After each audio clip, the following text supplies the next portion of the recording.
Support for this podcast comes from the Central Valley Journalism Collaborative, connecting communities with the resources, infrastructure, and networks to ensure a vibrant local free press. From KVPR in Fresno, this is Central Valley Daily. It's Tuesday, July 28th. I'm Soreath Hok. Exercise and diet are big hitters when it comes to health and longevity, but what else slows aging? Get that one person at one tier when you do that ballot that says, I affected them.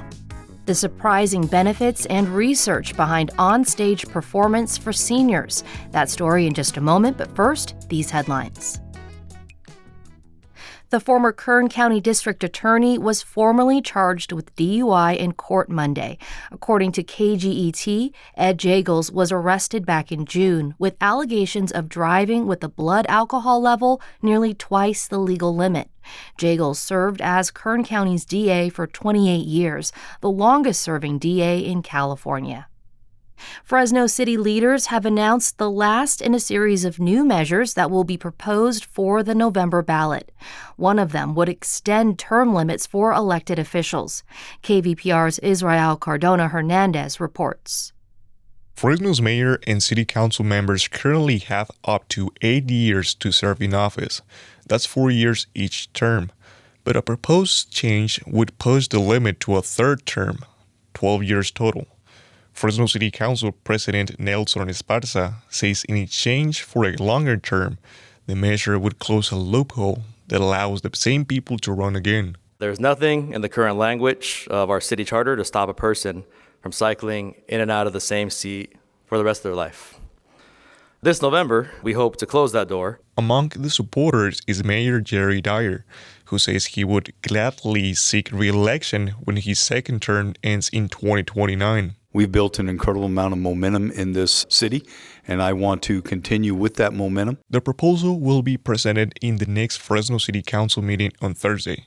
For KVPR News, I'm Israel Cardona Hernandez. Another Fresno City proposal announced Monday seeks to create an independent advisory commission to lead the city's next redistricting process. Every 10 years, the city must redistrict its council seats. City leaders propose appointing citizens to the commission, one representative for each district to help redraw the lines, something that has been traditionally done by council members. Fresno City Council Vice President Tyler Maxwell says this process will put the power in the hands of Fresno's residents. So we want to make sure it's a fair process. We want to make sure this goes to folks living out in the city of Fresno. If approved by the council, the measure will appear on the November ballot. Adventist Health Bakersfield will offer more than a dozen free childhood immunization clinics at different Kern County locations next month. The free mobile clinics are for children without insurance, on Medi-Cal, or of Native American or Native Alaskan descent. Children under the age of 5 will be given priority due to grant funding from First 5 Kern. For clinic dates and locations, visit adventisthealth.org. KVPR's $10,000 drawing is underway. Do your part to support KVPR by purchasing your $100 ticket for a chance to win the grand prize of $10,000. Only 800 tickets will be sold. Other prizes include a 2-night stay in Pismo Beach at the Sandcastle Hotel and $250 to dine at restaurants in your community. Purchase tickets now at kvpr.org/10K. And now to our main story. These days, there are plenty of tricks and ways that research has found could help us live longer. Consistent exercise and a healthy diet are a few. But what about on-stage music performance? As KVPR's Rachel Livinal reports, some older adults in Fresno County say performing helps keep them feeling young, and that feeling has some science behind it. Way out here they go. Mac McIntosh started singing when he was 8 years old. He's 77 now, but the glory days are far from over. Performing is everything. When you've done it as long as I have. McIntosh competed as part of a barbershop quartet for most of his life. If you were the only girl in the world. He's won awards performing songs like this one, called If You Were the Only Girl in the World, and he still performs. Singing isn't McIntosh's livelihood, but he says it keeps him feeling alive. Get that one tear when you do that ballad that says, I affected them. That's what it counts. McIntosh says he seems healthier than many people his age, and some studies seem to back up that observation. Researchers from University College in London found people who regularly do art, including music, age slower than those who don't. Older adults also often have trouble recognizing voices in crowded areas. But a neurological study from China and Canada found trained musicians had brains that resembled those of young people, and their brain didn't need to work as hard to make up for age-related declines. This one was in our rock and roll show. So what we were asked to do is dress like hippies. Performers like Julie Saldana say being on stage does wonders for her social and emotional health. Saldana has framed photos of many of her performances. She's 67 and performs with McIntosh in a senior musical variety show in Fresno called New Wrinkles. She calls herself a ham. A ham is a person who has an innate part of them that has to get out there and perform. There's something in their soul that says, I have to get out there. It's part of my DNA. Saldana's done New Wrinkles for 8 seasons, and she's not surprised about the longevity research. She sees people in their 90s on stage with her. You're forcing yourself to use maybe part of your brain that you haven't used in a long time, if at all. And like you said, learning the music, learning the choreo. Saldana says the preparation and the show end up defying stereotypes. That spark in you all of a sudden gets ignited once again. And you go, holy cripes, I can sing and I can dance. It doesn't matter if I'm in my 60s, 70s, or 80s, 50s. I can do this. And how fun is this? When McIntosh isn't singing, he hits the road in a leather jacket on his motorcycle. About 38,000 miles on her. He recently rode it to Peace Lutheran Church to meet his friend and duet partner, Jane Parsons. They're rehearsing for a musical comedy act performed at local retirement homes called Mac and Jane. Wherever we go, whatever we do, we're gonna... A lot of their audience is made up of people their age. And it's crazy, they say, to see that. We're so blessed that we are able to do this, that we can get up in the morning and we can sing and move. Parsons believes it's the thrill of the audience that drives her at 70 years old. They do more for me than I think I ever do for them. And that's just the power of music. Even if we end up in a rest home someday. We'll sing for each other. We'll sing for each other, he says, like time doesn't exist. For KVPR News, I'm Rachel Livinal. All out or all in, and whether it's wind, place, or shore.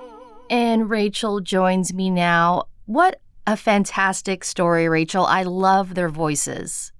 Yeah, I know. Thanks, Soreath. You know, some of the people that you interviewed had a lot of musical or performing experience. Can you talk a little bit more about that? Did they actually pursue it as a career at all in their lives? So yes and no. Yes, most of the folks they spoke to had some sort of performing experience. As I said in the feature, Mac McIntosh sung from the time he was 7 years old. He said his family's car radio never worked, so his family would sing instead of listening to the radio on road trips to go camping or wherever they went. He later joined the Glee Club that was at his school, and he joined various choirs throughout his youth and during his time in the Navy. Julie Saldana, who was also in the feature, also sung in school and for weddings before settling down in a career job later in life. She also sung for a blues band just before joining New Wrinkles, which is the senior show we talk about. McIntosh did try to pursue it as a career, but he actually ended up getting married, and then with the birth of his son, he decided a stable job at the railroad was best, and then he picked up the barbershop quartet as a hobby on the side. There was still a way to make it happen for him, even though he wasn't he didn't end up being paid for it or anything like that. Yeah, such a fun hobby/side gig. In your story, you mentioned a senior variety show. It's called New Wrinkles. I'd like to know a little bit more about that show. Is it something that we can see now? Yeah, so New Wrinkles is a group of people 55 and older who perform in at least 2 shows per academic year. And I say that because it's part of Fresno City College. They pretty much train year round, and people I spoke to described the show as Broadway-like, so it's really professional. It was actually funded back in the 80s by the company Sears Roebuck, along with several other colleges across the country. But this one in Fresno is the only one standing now, and people seem to say it's because of its large community support. Unfortunately, their latest showcase ended about a month ago. It was back in June. But be sure to keep an eye out on their website. They have a website. You just search New Wrinkles on Google and it'll show up. They will likely return sometime in the winter. And you talked about the impact, that these performances have on the performers themselves. I'm wondering, though, about the audience. If you're sitting and watching these kinds of shows, does it have any kind of benefit for those people who attend? Like I said, New Wrinkles has huge community support, and I really don't think that that's by coincidence. People I spoke to said a lot of their audience are people their age or maybe even older, and the show often encourages audience members to join.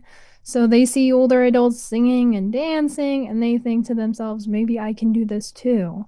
Beyond that, there's the obvious benefits to listening to music. For instance, Jane Parsons and Mac, who do the duet comedy show at retirement homes, they say they see people's joy, especially in the memory care units, so folks with dementia and Alzheimer's. Mac said one time one woman with dementia had a moment of clarity singing along with one of their songs, and the workers later said afterwards, this person hadn't spoken at all in a long time. Wow. They were silent. And so, as Jane put it in the feature, it's really the power of music. Do people always have to have a background in performing to get on stage later in life? What did you learn from the older adults that you spoke to for your story? I think most of them do. So several of the people I talked to did have some sort of experience in performing, but they really don't need experience. So several people I talked to said they knew folks who didn't start performing in the traditional way until New Wrinkles. They said as long as they have, drive and motivation for it, the rest will fall into place. And, you talked about how New Wrinkles has such a following and audience. And I'm wondering, what kind of community does performing provide for older adults? I think performing provides a community both with the audience, so the people who attend the shows, but also with the cast especially. All of the older adults I spoke with said they feel a sense of belonging with the people they perform with. I mean, all those hours of rehearsals and everything, you really form a connection. Yeah. And some of them develop, deep friendships and bonds. Sometimes they're developing best friendships that they really didn't have most of their lives, but it's still as important as it would have been, years ago. Mac and Jane said they feel like brother and sister, and when I spoke with them, they really joke with each other as such. I think if they didn't do this, they would have never met, and that connection would have never been formed. Well, what a great cast of characters you found for your story. KVPR reporter Rachel Livinal, always great to hear from you. Thanks for having me, Soreath. And that's today's show. Today's episode was produced by Rachel Livinal, Crescencio Rodriguez Delgado, Jonathan Linden, and KVPR. I'm Soreath Hok. Find the latest local news anytime at kvpr.org.